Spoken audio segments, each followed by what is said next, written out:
Thank you so much, Dr. Kamani, for that presentation. We appreciate all that information, and it was extremely helpful to me to understand a lot about pain management and neuropathy. I think at this time, what we would like to do is invite our patient, Charlie Granger, to talk a little bit about his journey with vasculitis and to then maybe have some questions and interaction with you. So Charlie, if you'd like to go ahead, that would be great. Thank you. It was interesting to hear Dr. Kamani completely summarize my diagnosis and treatment because so much of what she talked about was what I went through. I was diagnosed at Duke in the spring of 2019 after a combination of blood work, x-rays, EMG, and finally with a sural nerve biopsy, which pretty much, that was the culmination of making the final diagnosis. I had had symptoms for maybe a couple of years even, beginning with numbness in my top of my left foot, which just over the course of 2 years just continued to grow in terms of the symptoms. It went from numbness to stinging to itching to burning to pain, and then spreading to my right foot. And it's been primarily in my left foot and lower left leg. But once the diagnosis was made at Duke, we planned the care, and we started out with high doses of prednisone, again, to get at the inflammation. And I've been doing rituximab infusions for a couple of years. I'm still doing them every 6 months. Hopefully in December, we'll consider whether or not that's the last one I'll do for a while. I see a neuromuscular doctor and a rheumatologist at Duke to monitor all of the different symptoms. I guess my fear and their fear is wanted to make sure it didn't move beyond where it is into my organs, because right now it is very focused in my nerves, in my lower legs and feet. You all asked me to talk about the pain. The pain has been relentless. It's just been relentless. And when I talk about pain, for me, my understanding of that is moved from just an aching to it's aching, it's stabbing, it's cold, it's numb, it's like an electric cattle prod. It encompasses all of those things. And I can't tell you when it's going to come and when it's going to go. The doctors all made clear from the start what you said, Dr. Kamani, that their goal was to control the vasculitis, to put it into some kind of remission, that it wouldn't go away, but the pain they were not going to be able to eliminate. So the goal at a certain point, about a year or so into the treatment, was, okay, let's start thinking about how to control the pain. I had been taking opioids and Lyrica for a good period of time during the course of the treatment. That helped and still helps. I still take both of those medications. Doesn't eliminate the pain. But throughout, they kept mentioning a spinal cord stimulator as a possible alternative. And as soon as they said implant, I pushed it off a little bit because I was convinced I could perhaps get myself back in good physical shape and work my way through it. But ultimately, the pain it doesn't stop. And so August 16th of this year, I had a spinal cord stimulator implanted. That was after completing a trial in July where they actually placed electrodes and an external battery. They put the electrodes on my back. We tested it for a week. It seemed to have good benefits, and there was no way I was not going to do it. if it gave me the opportunity to feel better. So it's been in since August 16th. And honestly, I have just in the last 3 or 4 days begun to really feel the benefits. And for me, what that is I can walk barefoot, and I could not walk barefoot. And it's still painful, but I can walk barefoot. It doesn't get rid of the pain, it tricks my brain, is what it does. And that's probably a pretty important point. That's super interesting. It really is. It does not fix the pain. It tricks, the signal is intercepted going to my brain. So I will get emotional, but I'll try to get through it. I can go up and down steps without doing it one step at a time, because previously if I put too much weight on my feet, it hurt too much. But now I can do it. So I know it's working. It's going to get better the longer I have it in. They keep telling me it's a marathon, not a sprint. So the combination of the spinal cord stimulator, the medications, I'm feeling some relief from the pain, but for people that don't understand vasculitis, the unrelenting pain, and Kathy, you mentioned you had vasculitis. I don't know what your pain has been, but pain is debilitating. And I go to a counselor. I'm part of the vasculitis support group. And I have a wife that is remarkable. So again, I'm sorry to be emotional, but it's been a tough 3 or 4 years. And now I'm getting better, and life is going to turn around a little bit. Well, thank you, Charlie. And I think now maybe a little conversation between you and Dr. Kamani. I don't know if Dr. Kamani, if you have any comments or questions for him, or Charlie, if you have any questions for her. And thank you for sharing that, Charlie. I know that's hard, and I do understand about being emotional. I get that way too. Thank you, Charlie. I think you very eloquently put into words how our patients feel, and sometimes it can be very challenging being at the other end and not having solutions, because you're like, okay, your vasculitis is in remission, but then at the same time people are dealing with some of the consequences, and so from our standpoint, usually it's a team effort, and I'm glad that they found something that at least has the potential to help your pain. Yeah, this, having the opportunity to do this, and I did this at UVA, where they have experience with vasculitis and spinal cord stimulators. So I'm working very close with them. I also see a pain clinic here where I live on an ongoing basis. I do have a question for Dr. Kamani if we have time. And that is the question of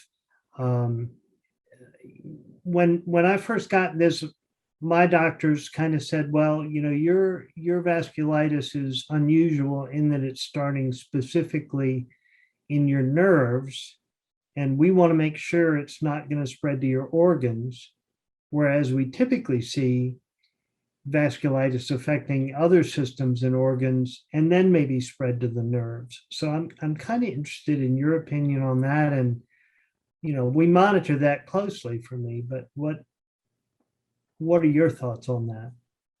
So I would say, yes, that is an unusual case. So, a lot of things in rheumatology is always humbling. It's a spectrum. So most of the time when this vasculitic neuropathy is acting up, it's a matter of months. So, you had this prolonged course over years where things had kind of, it sounds like, stabilized and then started acting up again. And most of the time when people have the nerve involvement, they also have involvement in other organs, or they have other features like fevers, night sweats, weight loss, appetite changes. I don't know if those were part of the clinical features in your case or just the nerves, but I would say that is an unusual way for it to present. Well, thank you, Dr. Kamani, for answering Charlie. And Charlie, thank you so much for giving us your thoughts and sharing your journey with us. And I do have some questions from other patients. If you feel like this, Charlie, you've gotten your question answered, it's okay for me to move on to some other patients' questions. Okay. So let's start, if you don't mind, Dr. Kamani. I have 4 questions that have come from patients. The first one is, does neuropathy usually develop in the early stages of an onset of vasculitis, or does it usually manifest later once the vasculitis has advanced and begun to affect the nerves, or is it both? Yeah, so that's a great question, kind of going in with what Charlie was discussing as well. So most of the time, it's actually during the initial presentation, especially for the medium and the small vessel group. It can take a while before things get diagnosed, but I would say typically it's the presenting features of most of these forms of vasculitis if people are going to get nerve involvement. Can they develop it later when they have flares? I would say that's less common, but it can, any of these forms of vasculitis can affect any of the other organs. So yes, potentially, but most of the time it's something we see at initial diagnosis, and then people who have it at initial diagnosis may have it act up again if the vasculitis is flaring. But to have new nerve involvement after you've been diagnosed and treated with vasculitis is unusual. Well, that's good to know. This might be similar to that question, but do the different forms of vasculitis present differently with respect to neuropathy pain and the areas of the body that are affected? So no, that's a great question. So it's like some of these rashes for vasculitis, they just call it what we call these palpable purpura. They look the same. Different forms of vasculitis can cause it. It's just a marker of the inflammation in the blood vessels. So same thing, any of the different forms of vasculitis that can cause the neuropathy, usually the symptoms and the presentation will be the same. It doesn't differ from vasculitis to vasculitis. What differs is the percentage of people who get neurologic involvement from the different forms of vasculitis. Higher in some cases, like the cryo. That's very interesting. And another question along a little different path, can neuropathy increase or decrease depending on whether steroid doses are increased or decreased? Like one patient stated that when he went from 50 milligrams down to 25 milligrams of prednisone, he swears that he experienced more pain during the reduction. So that's a great question. I do worry if people are starting to have more of their nerve pain as we're decreasing the doses of prednisone to see whether things are starting to stir up or brew again. Sometimes going back a little higher on the prednisone to see if the symptoms improve can be one of the ways we assess. And then if there's uncertainty, having our neuromuscular specialists weigh in as well. But yes, there are some people where if we're coming down on the prednisone and their symptoms start to stir up, including the neuropathy, sometimes it may be a matter of just slowing things down. Well, that's great to know because so many people have a different journey and a lot of us were on prednisone as part of that journey. But also it always reminds me that we're supposed to talk to our doctors and make sure that our caregivers are clear on what's going on with us. Yes, so worsening pain are also new areas that are getting affected that were not affected before. Those are always red signals to me, like warning signs. I start to get nervous. Well, great to know. We should pay attention.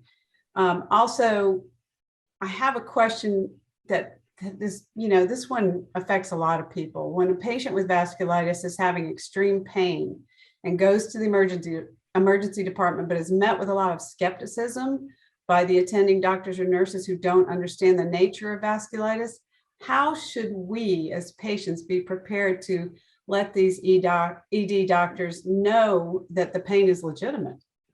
Yeah, so I'm sorry that this happens to our patients. So one of the things is, talking to your specialist and pain management person about plan for if things get really worse. And I think one of the other things is having the ER physician call and reach out to your specialist so that they can get a story from them. So oftentimes, if I send patients to the ER, I'll have them ask their doctor call me so that I can talk to them and update them about what's going on and why the patient was sent to the ER. So I think that might be one of the ways to kind of help and not have the patient at the receiving end of, skepticism and things, which unfortunately does happen. Well, that's a great suggestion. I know that is often it almost even feels embarrassing that that's happening to us when we have legitimate pain and we can't communicate properly. So utilizing our physician sounds like the best answer. Yeah. Dr. Kamani, I have a question for you also. I am in the fitness industry. I'm a martial artist and have been for 45 years. That's been my job all these years. And of course, as I was very ill with vasculitis, I all of a sudden couldn't even walk to my mailbox. It was so painful and I was so tired. And then begins the vicious cycle of, is it better for me to be more active and keep trudging along and working towards it? Or does the pain increase because I'm trying to push myself more than I should? I'm sure so many patients can relate to the not knowing which way to go with this. And I'd love your feedback on that. Yeah, so that's a great question. So this is something that we come across all the time with patients with arthritis, neuropathy, other autoimmune diseases as well, both from the standpoint of pain, but also fatigue. So one of the important things is you should do whatever you can. So staying active is important. You may have to modify your activities, at least initially. So someone who is, used to performing at a higher level may find it difficult now just taking long walks or things like that. One of the things that we find consistently helpful is pool therapy. That tends to be low impact and better tolerated, and you're still getting some form of exercise. But in general, it's a matter of finding your own limits, and that's different from person to person, but doing whatever you can, even if it's, Yeah. So how did you get back to Sponsorship. martial arts? I was very slow to get back to it, but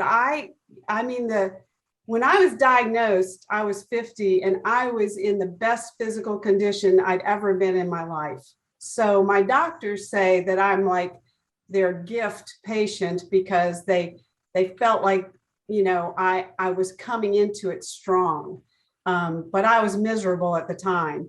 And I did go through the ringer with all of the plasmapheresis and 6 years of treatment. But I did start like almost immediately just trying to walk. I do remember my first walk out to the mailbox, which is not far. I sat down at the mailbox and waited 10 minutes and got back up and came in. But each day I just took it a little bit further, and I had a friend that would come walk with me. But interesting that you said water, because water therapy was my gift. That was what helped me. And to this day, I swim as often as I can, or just walk in the pool, whatever. Yep. It's because nothing hurts in the pool. Correct. I don't know why that is, but nothing hurts in the pool. So that's why I did a lot of that. I'm going to throw in 2 cents here. We have a pool. And so when I was diagnosed and was trying to get back in shape, everybody said, get in the pool. I could not swim. The pain was so bad on my ankles and feet trying to kick to get any kind of motion. I couldn't swim at all. I mean, it was really very painful. And the other thing that I did, which was not good because I ride a bike and I hike, was as soon as I could, I got back on a bike, and I had just bought an e-bike. And so I started riding 25 or 30 miles a day. And I had so much and still have so much collateral damage Mm. to my knees and body from pushing too hard. I'm recovering from that as well. So, the whole small steps is really critical. I mean, that to getting back in shape, because I was in, like you, in pretty good shape, but now I've got a long way to go. I gained a lot of weight, etc., and got to heal, let my body heal. Hey, Charlie, I just want to say I'm talking 13 years later. It was a very slow process. Mhm. So just Gotcha. do what you can do. And when I was in the pool, I was in deep water only. I wasn't swimming. I was in this position, deep water, doing this. I was just Right. moving in deep water. And like Dr. Kamani said, everybody's going to have to be a little bit different Mhm. in how they handle it. And I've even talked to my doctor, Dr. Falk at UNC, when I was, I don't know, 4 years ago. I was like, I just can't get back. And he said, well, you're not actually ever going to be who you were before, but you're a new version. And we talked about it, and I hired a personal trainer because I wasn't going to physical therapy. If I had been going to physical therapy, that would have been a similar journey. But I hired a physical trainer, personal trainer for 2 years to retrain me on the things that were going to build strength again. And I would not say I'm great, but I'm 64 almost. So I am where I am. And I'm And very, I'm 69, so I just want to fight back and get as much health as I can for my retirement, um, so I can enjoy it again, and I will. And I'm on that journey, and this was great. this has been just like an overwhelmingly educational series today of information. And I truly appreciate your responses to us, Dr. Kamani. So easy to understand and so helpful. And as Charlie said, you kind of summarized his entire journey of how he found out about his disease. So we appreciate that. And Charlie, we sure appreciate you sharing your story. It's when we share these stories with each other, we help, each of us. And I'd also like to thank our sponsors. We have Chemocentrics, Genentech, and Amgen, and we really appreciate them for their support of our Road to Wellness webinar series. They're helping the Vasculitis Foundation provide these valuable educational webinars, and they support our commitment to patient education. And also this year, you should watch for more disease-specific webinars. We've done a lot, and we intend to do a lot more.